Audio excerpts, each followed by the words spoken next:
HCF 306 और 657 बराबर 9 दिया है, तो LCM 306 और 657 ज्ञात कीजिए। देखिए बहुत ही आसान है, बस आपको क्या करना है, हमें दिया है पहली संख्या कितनी, देखिए 306, तो हम लिख लेते हैं पहली संख्या बराबर कितना दिया है 306, और दूसरी संख्या में दी हुई है, दूसरी संख्या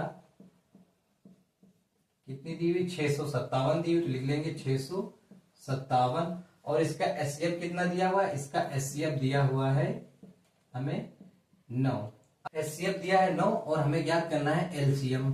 ठीक है, इतनी बात तो क्लियर हो गई। देखिए हम एक सूत्र तो जानते हैं कि दोनों संख्याओं का गुणनफल बराबर एचसीएफ गुणे एलसीएम। वो दोनों संख्याओं को हम ये भी तो लिख सकते हैं कि पहली संख्या गुणे दूसरी संख्या। चलिए लिख देते हैं पहली संख्या गुणे दूसरी संख्या, दूसरी संख्या बराबर एचसीएफ गुणे एलसीएम। देखिए पहली संख्या दी हुई कितनी 306 लिख दिया, गुणा लगा है तो लगा दिया, फिर दूसरी संख्या दी हुई है 657 ऐसे लिख देंगे बराबर एचसीएफ की जगह पे कितना लिखा हुआ है 9, तो 9 लिख दिया, फिर गुणा लगा दिया, और हमारा एलसीएम निकालना है तो ऐसे ही एलसीएम लिख दिया। एलसीएम मान पता ही नहीं है हमें।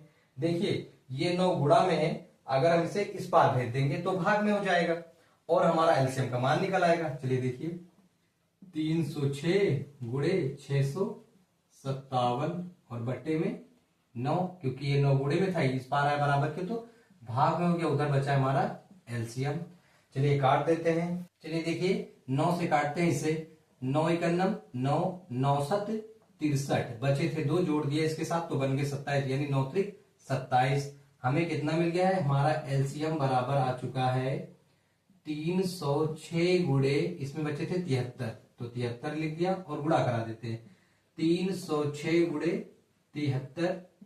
देखिए 3 छंग 18 के 8 हासिल आया 1, 3 शून्य शून्य 1 उतार दिया, 3 तरफ का 9 गुणे 7 छंग 42 के 2 हासिल आया 4, और 7 शून्य शून्य 1 4 उतार दिया, 7 त्रिक 21 जोड़ देंगे 8 ऐसे 2 1 3, 9 4 13 3 हासिल आया 1 1 1 2, और ये 2 कितना आ गया 22,338 लिख देते हैं 22,338, यही हमारा